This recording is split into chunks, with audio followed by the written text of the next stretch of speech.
homegrownradio.net, bring the radio back to its roots. Terrace Martin takeover. Just edit that, man. That's fly. It's a boing boing. You had to pull him aside when you guys were in one of the sessions. Fuck, dude. Yeah. You caught him in there for a session to Pimp A Butterfly, and in one of those sessions, he said he just geeked out. He was in fan mode. Yeah, he went. What I mean? Yeah, but you know what? To his defense, see, I know where his heart is at. He don't mean no harm. So I didn't get at him. I just taught him something that I learned. So, but he snuck his fan mode in real smooth though. So it was me, him, and Kendrick was in the room, you know. So Kendrick walked in the room. Preston had just got them doing some vocals for him.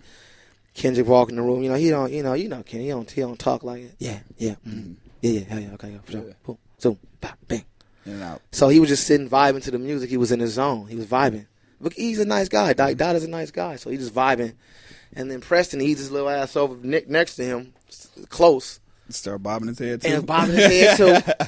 And then I look up and I see Preston like, "Hey man," and I said, "Oh shit." So because we don't, just not to be funny, but them two Pimp A Butterfly sessions was serious. Yeah, that's what he said. Serious. That shit was like the Panthers, and it was just serious, and no fucking pork, and it was just serious, man. I think the only person I seen white there was the pizza man. We didn't let him in. I'm playing, just joking. But for the most part, he was just sitting there and he started asking Kendrick some questions. Which is, the questions was cool, but it wasn't the time. It wasn't the time because you could easily fuck yourself out of a situation like that when you think you're trying to help. All right, closed mouth don't get fed. Closed mouth don't get fed. That's some slave shit. That's some slave shit to me. Closed mouth do get fed. You be eating somebody instead of somebody giving you half a burger, they may give you a whole meal. Other people we were talking about, the correlations between the music then and you working on Kendrick's album now. You know what I'm saying?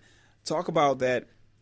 I want to say the first time you got called for the record. How did everything get introduced in terms of actually getting on that particular record?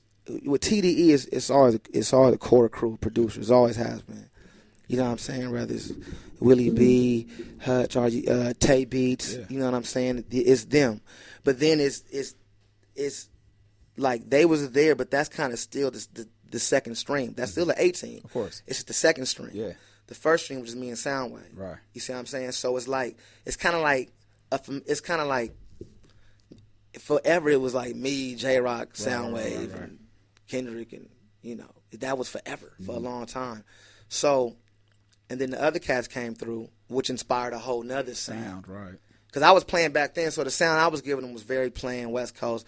Then you got these other cats, you got Hutch, Willie B, which were like sample, but they found the hip shit to sample. Right. Everybody can't do that sampling thing. I'm not against sampling. I'm just against taking an 8-bar loop and keep looping that shit over and over. You gotta make it some music. Come on now, say it, don't spray it. Be original, you know what I'm saying? But it just kind of happened, man. It's like it's not a thing where how'd I get on that record? I was just involved with the pulse of the whole company since day one. That's the thing where I never asked him that question. It never was appropriate to ask that. It was we were just going.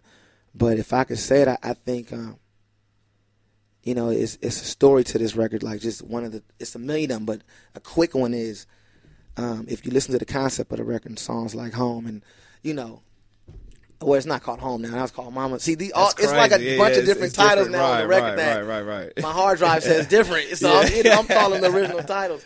But just the whole thing about like bringing it back home. Soundwave name is all over that record. That's the first one. He's the first guy. You know what I'm saying? It's like he brought it back home first, bam. Yeah. And then him and Soundwave decided, let's get Terrace, bam, come on, because he had the ball. Sometime in this game. When you first get in, you got to do a few things. You can't bring all the homies into the club just yet. Right. No, you got not just yet. You could sneak us in there here and there. But we still. It may not work in your best favor. We competing with the heavy hitters.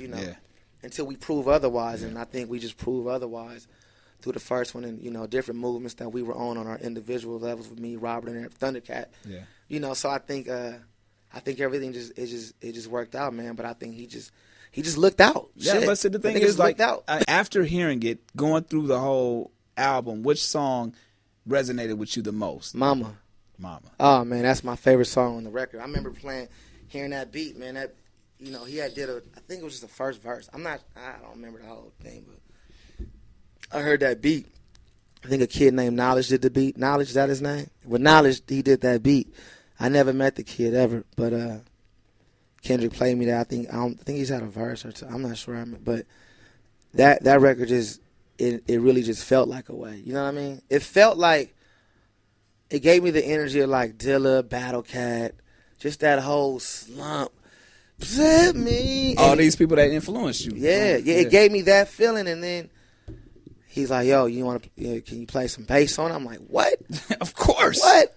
Why so you know, I play bass and keys and vocoder, and you know that record moves me the most. That, and then second is Mortal Man, because that can relate to everybody, especially when people lose faith in you. No matter what you do in life, people always want to lose faith, and then when you get back right, they want to dick ride, and that's just how it go. Imagine gorillas walking to the Slauson. Are you gonna move out the way, or are you gonna say, "Look out, homie"?